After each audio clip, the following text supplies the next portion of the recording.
Hari ini kita mau dengar firman Tuhan tentang 3 dusta yang mematikan.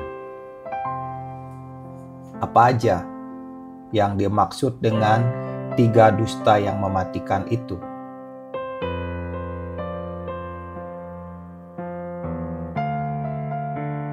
Dusta yang menggerakkan Adam dan Hawa untuk membuat pilihan yang salah. Ini cerita tentang di Taman Eden, di mana Hawa mulai bercakap-cakap dengan ular, binatang yang paling cerdik, di mana ular itu dipakai iblis untuk menjatuhkan Hawa. Setelah Hawa jatuh, Adam pun jatuh. Dan disinilah cikal bakalnya dosa. Disinilah kita mengerti bagaimana kasih karunia Tuhan. Dan kita tahu bahwa perbincangan Adam dan Hawa ini yang membuat akhirnya mereka mengambil buah yang sudah dilarang oleh Tuhan. Entah kenapa Hawa memetik buah itu dan memakannya, lalu menyerahkannya kepada suaminya. Saya nggak tahu. Tetapi setelah kita membahas firman Tuhan ini, kita akan mengetahui bagaimana kita akan mengerti kenapa Hawa didorong untuk mengambil buah dan memetiknya, lalu memakannya. Di sini kita melihat sesuatu. Dusta yang pertama di sini berbicara tentang berdiri sendiri. Iblis mendorong Hawa untuk berdiri sendiri. Itu berarti manusia menjadi makhluk hidup yang tanpa membutuhkan Tuhan. Manusia menjadi independen. Manusia hanya menginginkan apa yang dia inginkan. Dia nggak bertanya kepada Tuhan apa yang sebenarnya Tuhan mau. Manusia hanya memikirkan dirinya sendiri. Itulah dusta yang dilakukan oleh iblis kepada manusia. Dan itulah yang membuat manusia akhirnya jatuh.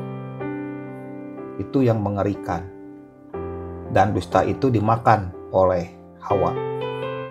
Di sini juga kita lihat, karena iblis telah menipu Hawa dan Hawa jatuh, apa sebenarnya yang terjadi pada saat itu? Yang terjadi, iblis sedang menyalakan api keinginan dalam diri Hawa yang melebihi firman Tuhan. Kalau kita baca dalam Kejadian 3 ayat 1 sampai 3, saya membacanya dari terjemahan IMB, menuliskan begini. Adapun ular itu cerdik lebih daripada segala binatang liar di padang yang telah dijadikan oleh Yahweh Elohim. Dan ia berkata kepada wanita itu, "Benarkah Elohim berfirman bahwa kamu tidak boleh makan dari semua pohon di taman ini?"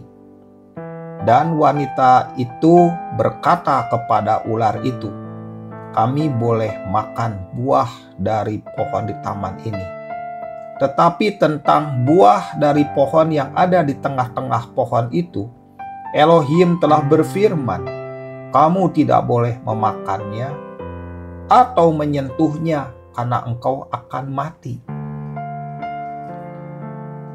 Obrolan inilah yang membuat iblis mulai mengerti bahwa Hawa bukan tipe orang yang mendengarkan dengan benar. Ada penambahan dari jawaban Hawa kepada iblis. Dia menjawab bahwa Elohim telah berfirman, kamu tidak boleh memakannya. Lalu Hawa menambahkannya, atau menyentuhnya, karena engkau akan mati. Dasar itulah iblis tahu bahwa korbannya ini tidak kuat terhadap firman.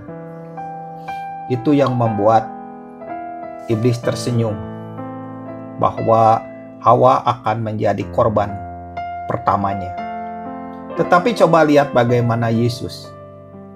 dalam Matius 4 ayat 1 dalam terjemahan IMB seperti ini. Kita akan lihat perbedaan antara Hawa dengan Yesus.